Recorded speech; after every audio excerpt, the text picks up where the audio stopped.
Hi, Math 7A, Exam 2 for Spring 18.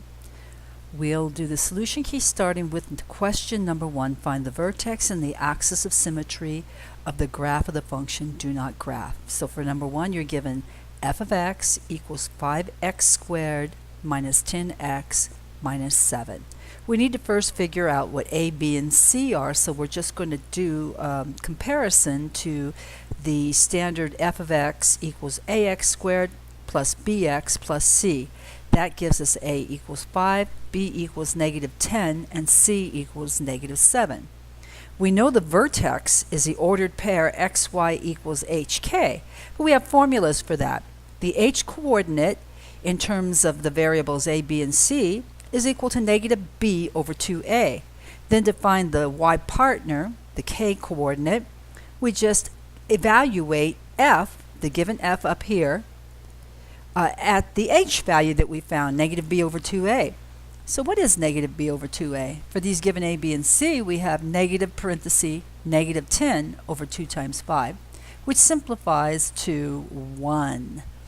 Now the k, in other words the y partner for the vertex, is going to be f of 1. So using this f formula, let x equal 1, 5 1 squared minus 10 times 1 minus 7, simplifies to negative 12, and your final vertex answer is the ordered pair hk equals 1, comma, negative 12. Now for the axis of symmetry, it's a vertical line, and it has the equation of a vertical line, x equals h. We just determined that h was equal to 1, so the final answer for the axis of symmetry is the vertical line x equals 1. Question number 2. Use transformations of the graph y equals x to the 4th or you have a choice, y equals x to the 5th to graph the function and lists the transformations. Okay, so we're going to give them a graph, we're going to give them the transformations. So the basic function that we're going to use here, well look at, we're given for question number 2, f of x equals parenthesis x minus 3 to the 4th plus 2. That means out of these two possibilities, the one closest to what we're given is the x to the 4th. So we're going with this basic graph and this basic function. Now, what variations do we see from y equals x to the 4th to the given y equals x minus 3 to the 4th plus 2? We're subtracting 3. Subtracting 3 means we're going to shift 3 units to the right. So I listed it, 3 units to the right. And then the plus 2 added at the end means we're going to shift 2 units up. I listed that. So I did exactly what I was asked to do here, the list. Now the transformations. Okay, if I start with my basic y equals x to the 4th, first I'll shift 3 units right, I'll get this result. Then I'll shift 2 units up and I get my final answer, my final graph, y equals x minus 3 to the 4th plus 2. We're going to go on to the next question, so just sit right where you're at, more for this video. Question number 3, find the x and the y-intercepts of f. And here's f. f of x equals negative x squared times x plus 7 times x squared plus 1. This is a soft, gentle problem because they already factored the function for us. First, the y-intercept, you just let x equals 0 in the given function. Y equals negative 0 squared times 0 plus 7 times 0 squared plus 1. Turns out to be y equals 0. That means that the ordered pair solution for the y-intercept is the ordered pair 0, 0. Now you already know that if the y-intercept is 0, 0, you're going to have an x-intercept that's also 0, 0. But let's pretend that we didn't know that. There might be more, so let's go ahead and solve the y-intercept from scratch for the x-intercept. We're going to start by letting y equals 0. So 0 equals negative x squared times x plus 7 times x squared plus 1. Now we'll take each of our factors. Since the product gives us a total of 0, the zero product property says we can set each of these factors equal to 0 and connect them together with a union symbol. Solve each of those little equations. We get x equals 0, union together with x equals -7, union together with x equals plus or minus the square root of -1, which is plus or minus I. But imaginary numbers are never going to be x-intercepts. Only the real zeros will be the x-intercepts. So, in other words, the 0 x-intercepts is the 0 zeros of the function.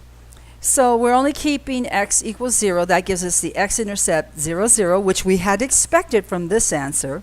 And it also gives us another x-intercept, the ordered pair -7, 0. Let's go to question number 4. Find the domain of the rational function. Write your answer in set notation. Now, this is number 4. The rational function r of x is given to be -3x squared over x squared plus 4x minus 45. Now, what's important for us not to forget is that if you find the domain, you have to do it before you simplify, because rational functions will always remember their roots. They remember where they came from, so don't try to simplify it first. Go ahead and find the domain. All right, now this is a rational function, so you're looking for the zeros of the bottom.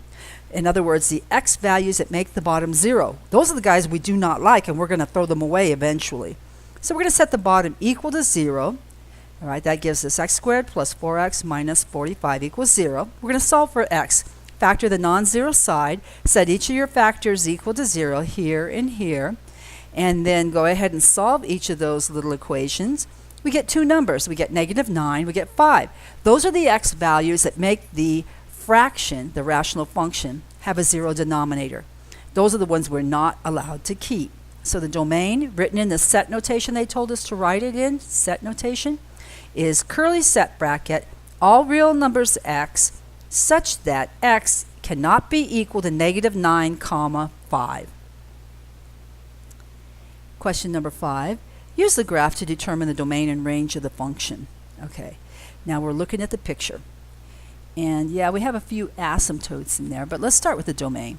The domain are all the x values. Well, look at this. As we move from -infinity to +infinity, is there any x value on there that doesn't have an ordered pair point somewhere on that graph? Well, all the way from -infinity, moving on, moving on, moving on. Uh-oh, look at right here at x equals 2, there is no point. There's an asymptote. But after that, it continues on to +infinity. So the only thing missing is 2. So the answer is the domain equals curly set bracket, all real numbers x, such that x cannot equal 2. Okay, let's do a similar thing for the range, looking for all the y values. Let's start with -infinity. Yeah, there's points on the graph for -infinity, moving up, moving up. Oh, wait a minute. I'm sorry, this is y equals infinity, moving up, but stop right here at y equals 3. There is no y value on the graph that corresponds to y equals 3. But if you go up to y equals anything above 3, yes, we have points here, and we continue having points for y values all the way up to infinity. So the graph has a point for every y value except 3. So our answer in set notation is curly set bracket, all real numbers y, such that y cannot be equal to 3.